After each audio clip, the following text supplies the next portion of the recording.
Once upon a time, a princess named Snow White lived in a castle with her father, the king, and her stepmother, the queen. Her father always reminded his daughter that above all else, a royal family must be fair. He said, "People over all the land come to the castle to settle disputes. The ruler must hear each side and make a decision that's fair."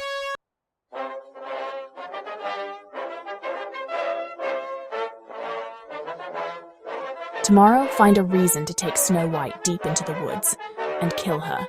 The huntsman is shocked but nods. Snow White, I cannot do this. Look, I made them for you. She shows him 6 perfect animal shapes carved of wood.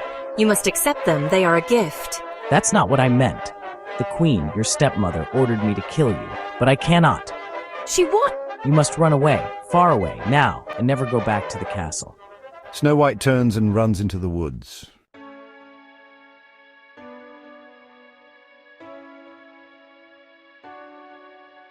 Snow White runs deeper into the darkening woods. She trips and tears her skirt but keeps running. She sees a light in the distance and approaches a cottage. Hello? Hello? She opens the door and steps in. Hello, is anyone home? She looks around at the mess. Maybe if I clean up around here, the ones who live here will let me stay here tonight. Snow White starts cleaning. Snow White climbs a ladder to the attic and finds 7 little beds. She lies across them and falls asleep. The 7 dwarfs return home and are surprised to see their cottage clean. What kind of magic is this? I wouldn't mind more magic like this. We'd better check the attic. Something is strange around here. Take my word for it. The dwarfs find Snow White asleep. Who are you? Snow White wakes up and they all calm down.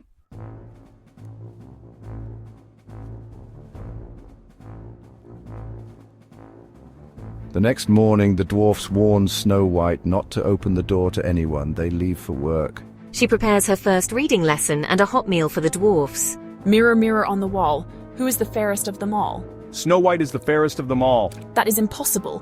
The girl is no longer alive. Snow White lives. The queen sees an image of Snow White in the cottage. Snow White will not get away with this. It's only a poor old woman selling apples. Please let me in. That's odd, no rain. Just stopped. Take a look at this big red apple. Lovely, my dear, isn't it? For only a few coins, it is yours. I would like very much to buy your apple, but I have no money. That fine comb in your hair will make a good trade. All right then. Snow White takes a bite of the apple and falls into a deep sleep. She's down! The 7 dwarfs return home and chase the queen out.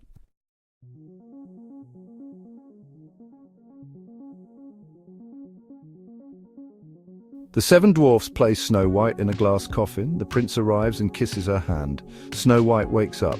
Narrator, Vuo. With love's first kiss, the evil queen's spell was gone forever. The 7 dwarfs let out a big cheer. The prince and Snow White leaned towards each other. Delighted to find each other again, they smiled. Now nothing stood in the way for Snow White and the prince to be together. They bid a fond farewell to the 7 dwarfs and returned to the prince's kingdom where they could be safe and live free. Before long they were married and lived happily ever after.